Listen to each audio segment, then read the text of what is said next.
Hoy, libros de historia. El proceso del POU. El proceso del Partido Obrero de Unificación Marxista es un partido trotskista que durante la Guerra Civil pues era crítico con el gobierno de la Generalitat y con el gobierno también de Madrid. Barcelona, cuando se da el golpe de Estado, enseguida se hacen, con el poder se hacen los anarquistas y forman lo que son las patrullas de control.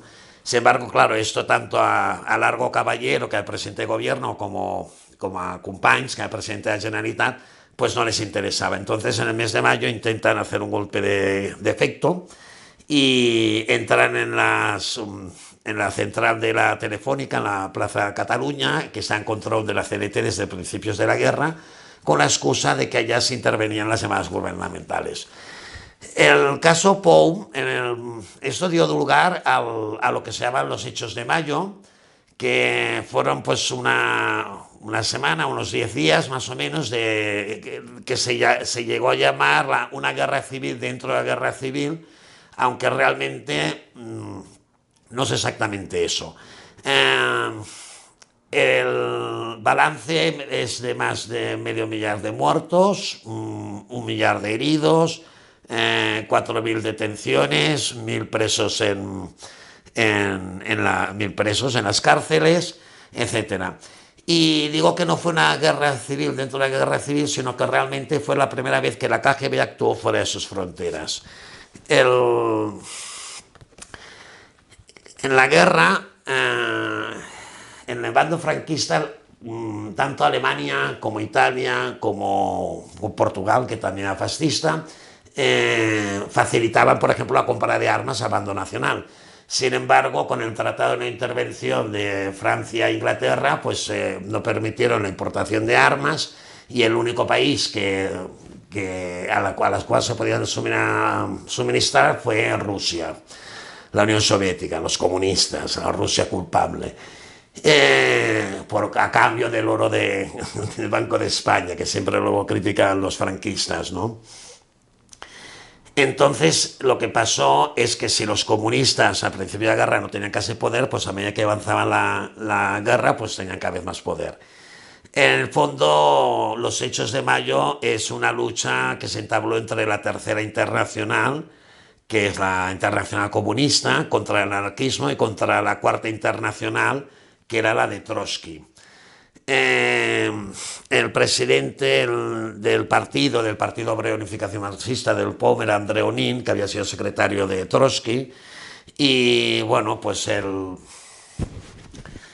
después de los hechos de mayo, pues el 15 de junio los comunistas se quedan a Largo Caballero que ilegalice el POU. Sin embargo, él se niega, con lo cual tiene que salir de gobierno, y entra André Onin, que lo sea presidente hasta el final de la guerra. El 15 de junio también ya se decía liquidación del POU, y el 17 ya de junio, de mayo, por ahí, el 17 se forma el gobierno de Negrín. Todo esto en todo un mes. El 28 de mayo se prohíbe la publicación de La Batalla y Juventud Obrera, que eran los periódicos que publicaba el POU, y el 4 de junio ya se disuelven las patrullas de control, pasando Barcelona a estar ya entonces bajo control de la Generalitat, pero más que la Generalitat desde Madrid. El 16 de junio secuestran a André Onin, se lo llevan primero a Valencia, que es donde está el gobierno de la República, luego se llevan para Madrid, desaparece, lo matan, y bueno, es otro más de los 115.000 desaparecidos que todavía no se han encontrado los cuerpos, igual que Federico García Lorca, o igual que 115.000 españoles que todavía yacen en las cunetas. España es el segundo país del mundo, después de Camboya, con más desaparecidos. Y en fin, sobre el proceso del POU, que claro, luego entraron en un proceso judicial y tal, pues me he leído 5 libros. Este es de Víctor Mora, los voy a explicar un poco desde más moderno a más antiguo. Este se publicó ya en la transición. Y porque claro, todo el pueblo que se hizo es pues correr un túpido velo, ¿no? Lo que le acusaban los comunistas a André Onin es ser espía de Franco, y las pruebas que aportaban era una teórica carta de André Onin firmada como Anin, cual si eres espía no firmas con tu apellido, que estaba en tinta simpática. Tinta simpática es, por ejemplo, en su caso era zumo de limón, que para ver lo que es transparente, o sea, es invisible, pero para ver lo que pone, pues poniéndolo cerca del calor, por ejemplo, una bombilla, de una vela o lo que sea, pues entonces se leía el que. Luego tenemos el terror estalinista en Barcelona de 1938, de Agustín Guillamón. Eh, lo que hicieron los comunistas es que pusieron un infiltrado dentro del POUM. El POUM, aunque fue ilegalizado, y siguió funcionando durante muchísimos meses, prácticamente durante toda la guerra, y tenían un infiltrado, y al final lo que hicieron los del POUM es que lo mataron. Hay que explicar un poco el ajusticiamiento de este espía, digamos, ¿no? Tenemos otro de Manuel Crueix, que es Mayo Sangriento, Barcelona 1937. Es un buen libro porque este es alguien que lo vivió con la crónica de los sucesos de Mayo, pues explicada por el autor, de esos momentos históricos. Sin embargo, el libro más conocido y que es un lujo pues poder tenerlo es el Homenaje a Cataluña de George Orwell, el autor de 1984, Rebelión en la Granja, etc. George Orwell se presentó voluntario en la Guerra Civil, pasó para Barcelona, cayó en el POU y se fue al frente de Aragón. Él explica, por ejemplo, que cuando llegó a Barcelona, pues está la revolución en toda su efervescencia, la gente iba por la calle pues con los monos de trabajo estos azul mahón, etcétera. Y sin embargo, cuando en un permiso viene a Barcelona y coincide que son durante los hechos de Mayo. Entonces él explica, por ejemplo, pues que se empiezan a formar barricadas, que aparecen los pacos, los francotiradores, que se llaman pacos a nivel nombre popular, y se ponen en las azoteas, por ejemplo, en las torres de las iglesias, etcétera.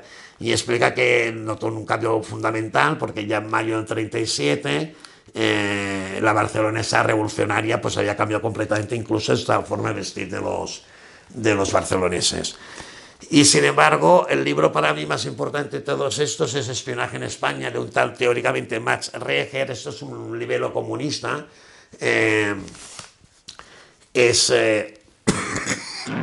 Perdón. Está realizado para acusar al POUM de ser espía de Franco. Y lo que tiene para mí de especial este libro, bueno, si veis, es un libro que es muy viejo, ¿no? Es un libro de la época, se publicó pues justo en el mismo 1938, pocos meses después de que ocurrían los sucesos de Mayo. Y este fue un libro que encontré por casualidad en casa, que es un libro que tenía mi padre durante la Guerra Civil. Él estuvo refugiado en Molins de Rey porque su padre, o sea, mi abuelo Yayo, estaba preso en el castillo de Montjuïc también por espía teóricamente. Resulta que nosotros somos de una familia de impresores, nosotros pertenecemos a la tercera generación, es decir, que nos corre un poco la tinta por las venas. Y Yayo, claro, pues por unas cuestiones de necesidad o por cuestiones de ideología, yo creo que es más por necesidad, decide publicar La Batalla de Juventud Obrera, periódicos que estaban prohibidos pero seguían saliendo a la calle de forma clandestina, hasta que los pillan, entonces se los llevan y los meten en la cárcel, en la prisión de Montjuïc. Y nada más, hoy hemos hecho historia y seguiremos adelante con otros libros y otros comentarios. Dale like, por favor, gracias por seguirme y todo el rollo. Venga, hasta la próxima. Chao.